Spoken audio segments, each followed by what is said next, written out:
மற்றும் ஒரு அண்மை செய்தியை நாம் பார்த்து வருகிறோம். மதுரையிலிருந்து பசும்பொன்னுக்கு ஒரே காரில் முன்னாள் முதலமைச்சர் OPS மற்றும் முன்னாள் அமைச்சர் செங்கோட்டையனும் பயணம் மேற்கொண்டிருக்கக்கூடிய அந்த காட்சிகள் கிடைக்கப்பட்டிருக்கின்றன. தேவர் குரு பூஜையை முன்னிட்டு பசும்பொன் சென்று மரியாதை செலுத்துவதற்காக முன்னாள் முதலமைச்சர் O பன்னீர்செல்வம் மற்றும் முன்னாள் அமைச்சர் செங்கோட்டையன் ஒரே வாகனத்தில் பசும்பொன் செல்லக்கூடிய அந்த காட்சிகள் கிடைக்கப்பட்டிருக்கக்கூடியதை அண்மை செய்திகளாக நாம் பார்த்து வருகிறோம். கூடுதல் விவரங்களை செய்தியாளர் நவநீத கிருஷ்ணன் வழங்க நாம் கேட்கலாம். நவநீத கிருஷ்ணன், விவரங்கள்.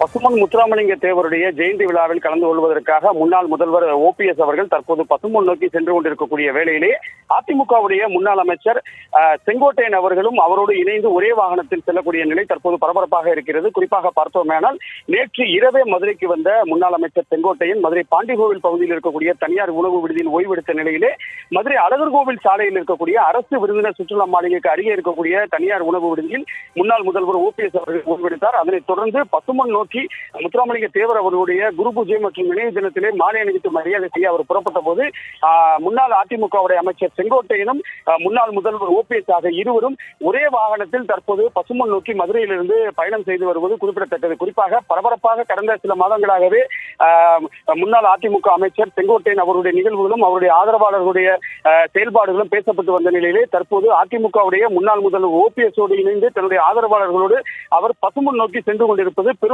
பேசுபொருளாகி இருக்கிறது. ஷாம்.